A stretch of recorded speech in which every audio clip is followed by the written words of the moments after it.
name is Ed Evans. I am a retired science teacher here at Mountain View High School. I taught for 35 years. The last couple of years I've been doing a little substitute teaching for the county. We have a tough time here getting substitutes. I retired 2 years ago and was elected to the West Virginia House of Delegates.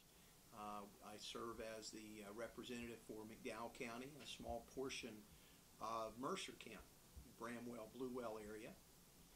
I serve on 3 committees in the legislature. I serve on education, which is probably the biggest one that I deal with. I also serve on the pensions and retirement, and most of that is public employee retirement. And then I am the vice chair of roads and transportation. Yes, I have to run this year. I don't foresee any problems of being reelected. I like to say if you do your job, then you're okay. Currently serving as the graduation coach here for the middle school. I work with at-risk students that need a little push to get them to school. Some of them have 70 absences, which is of course unexcusable. We also have many kids that have trouble academically. So my job currently is to work with those students. Okay, first of all, I participated in the strike in 1990. I knew how effective it was. While this strike this year is a little different animal because I'm in the legislature, I didn't want my teachers on strike. They did what they had to do. There were 2 major issues. Number one was pay. West Virginia's teachers were paid at a rate of 48th in the nation. A starting teacher makes about $30,000 a year, maybe 31. Insurance is huge. The West Virginia Public Insurance Agency has an increase every year. That increase covers up what little bit of yearly amount they make extra. As you get a year's experience, I think you make about $300 more a year for every year you've taught. The increase in the PEIA premium was in fact greater than the $300 that they were getting for each year experience. Our younger teachers were hurting, there's no question. The PEIA premium, $500 deductible. The state came up with another issue that cost them more money. We got rid of that. The teacher strike lasted 9 days, and during that time we had teachers in the Capitol every day. There were 3 major rallies. One was sponsored by the United Mine Workers, where they had President Cecil Roberts who came in. He fired them up like you have never seen teachers fired up before. In the end, all teachers received a 5% pay raise. Well, let me clarify that just a little bit. It is a 5% pay raise, but if you're an older teacher, it may not come up to a full 5%. If you're a younger teacher, definitely a full 5%. The reason for that is disparity in what a teacher that's been around for a while makes versus a brand new teacher. So in the end, they did get a 5% pay raise. The PEIA issue is still not resolved. However, the governor was kind enough to freeze PEIA at its current levels and its current services that it's providing the teachers, therefore no increase. The governor also appointed I think it's about a 28 or 29 member task force. Their job is to study PEIA and see what we can do to quote unquote fix it. It's a complicated process. I think there's around 28,000 people as far as PEIA and teachers goes that are in that program. Now that doesn't include state employees such as prison guards around the state or State Department of Highway workers. All those guys have to be worked into a formula that allows for PEIA to pay for itself. Now they don't want to make any money, it just has to pay for itself. They have on this board the best minds in the world in insurance. They have the best people as far as education goes. They have a couple of members of the House of Delegates, a couple of senators are on it. So they have met twice. They met as recently as yesterday, where they were getting a full explanation of what PEIA is and what it does. Okay, first of all, it's my understanding that last year's budget over budgeted like $170 million to Medicaid. There were some other accounts that they will be tapping. So this over budgeting resulted in this money being returned back to the state, to the general fund. So a lot of that money will be used. Will there be any cut or detriment to the current Medicaid services? None. Not one. The money is extra money. But the problem is it's a one-time amount of extra money because it was in the budget and over budgeted for. Next year's legislature, upon the recommendation of this PEI task force, will have to find a revenue stream to fund it, the pay raises permanently. Let's say, for example, the state road workers. Now, those raises will come straight from the general fund. Not a problem.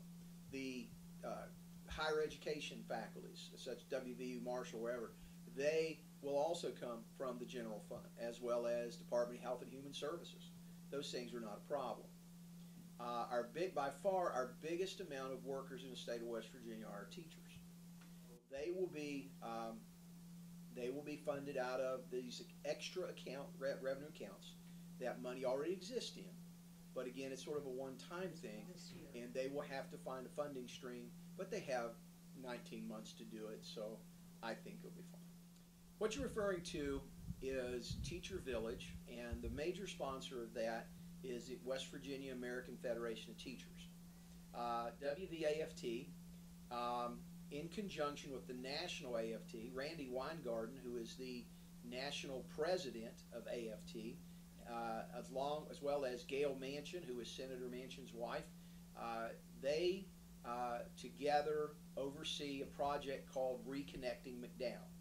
Reconnecting McDowell is doing a lot of things here in the county. Let's start with the housing issue. New teachers do find it hard here to come and stay because they don't have many places here in the county that a young person could come here, rent, or even buy. Our housing is very old here in McDowell County. The majority of the housing that's available here was built because of the coal industry. And these are little cookie cutter houses that were put up maybe 100 years ago. Some of them got a lot of age to them. I'll be honest with you, I bet there hasn't been a handful of homes built here in the last 20 years, as far as new homes go. Many teachers do in fact drive in to McDowell County because there are no places for them to rent or buy.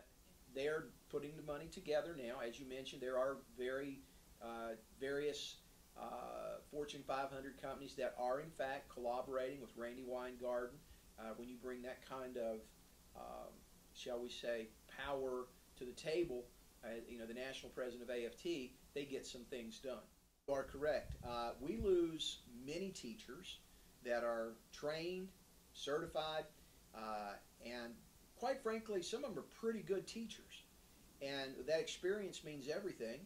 They'll be hired instantly over a beginning teacher because they have time, they have experience, they know how it works. So, yeah, we lose a lot of teachers yearly.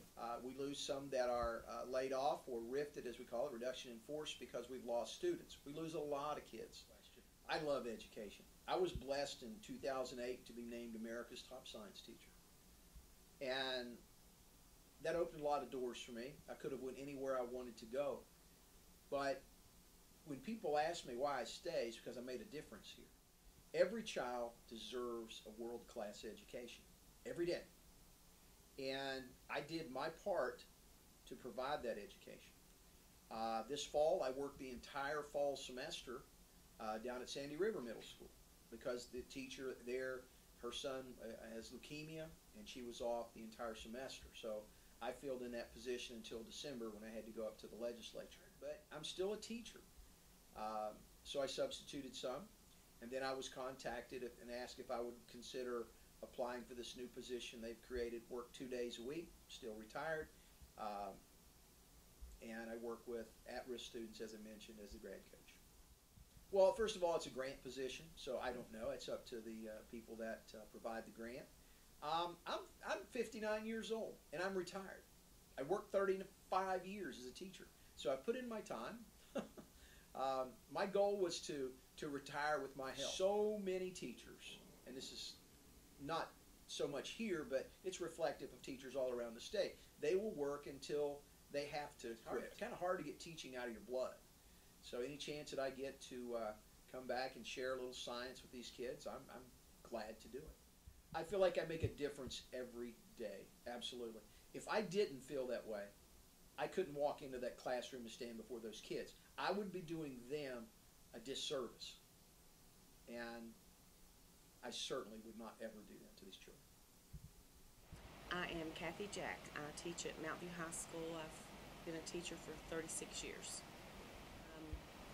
We got the raise, and the big issue, of course, was the health insurance, but they do have the task committee that has formed to try to make improvements to it. And in fact, our superintendent of schools, Mr. Nelson Spencer's on the task force committee, and those of us in McDowell County, we were very pleased with that. He was a good choice.